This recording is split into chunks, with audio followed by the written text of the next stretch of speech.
Taliban yang kini menguasai Afghanistan dulunya dikenal sangat anti-teknologi.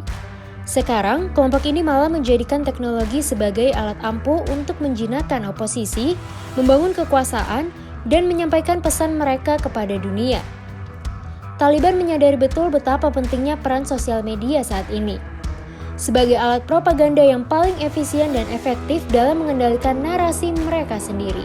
Pada rentang 1996 sampai 2001, ketika Afghanistan berada di bawah kekuasaan Taliban, sebagian besar alat elektronik dilarang. Hal itu karena perangkat elektronik dinilai bertentangan dengan syariat Islam. Komandan Taliban kala itu, Muhammad Omar, terkenal selalu menolak untuk difoto.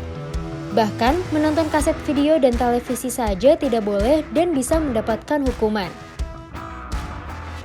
Tapi, saat pasukan Amerika Serikat berhasil menggulingkan Taliban dan berada di bawah pemerintahan yang baru, menara seluler pun didirikan di berbagai wilayah Afghanistan. Menurut perusahaan riset pasar Statista, pengguna telepon seluler atau ponsel di Afghanistan pada 2005 mencapai 1 juta jiwa. Lalu, melonjak lebih dari 22 juta jiwa pada 2019. Para ahli memperkirakan 70% dari populasi warga Afghanistan memiliki akses ke ponsel. Nggak cuma warga Afghanistan saja yang jadi melek teknologi. Kini, Taliban memanfaatkan teknologi dan menggunakan perangkat seluler untuk membanjiri media sosial dengan pesan-pesan untuk kepentingan politiknya. Jejaring sosial juga dijadikan alat oleh Taliban untuk menaklukkan Afghanistan dengan cepat. Taliban memanfaatkan WhatsApp dan direct message atau DM untuk membujuk dan meyakinkan warga Afghanistan agar meletakkan senjata dan menyerah sehingga pertumpahan darah tidak terjadi.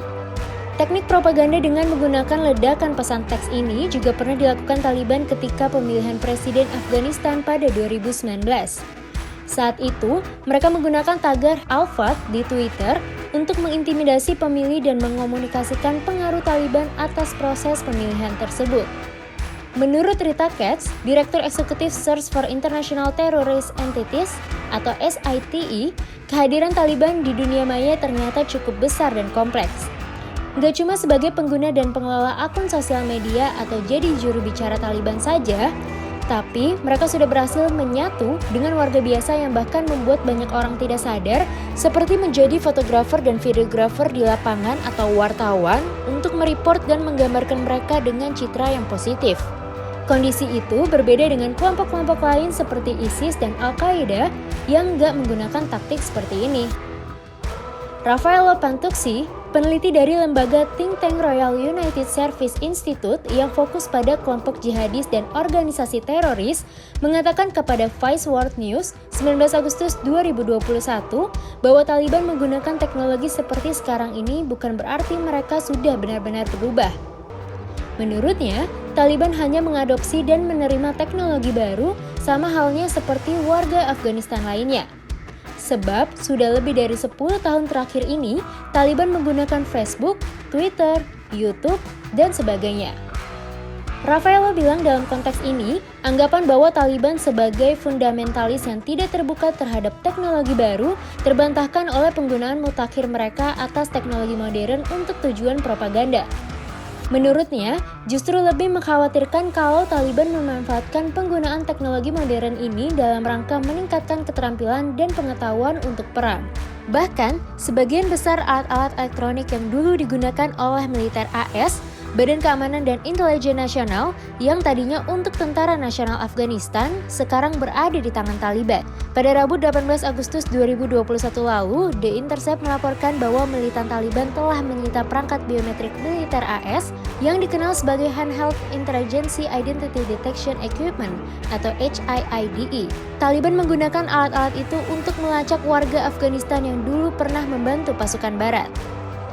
Perangkat HIIDE ini dapat memindai iris, sidik jari, dan informasi biografis warga Afghanistan. Bahkan dapat digunakan untuk mengakses pusat database biometrik yang besar tentang populasi warga Afghanistan. Selain itu, Stephen Emerson, Direktur Eksekutif Proyek Investigasi Terorisme, mengatakan ada kemungkinan jika Taliban akan bekerja sama dengan para jihadis tingkat lanjut serta orang Korea Utara dan Iran untuk berlatih dan berbagi rahasia teknologi canggih.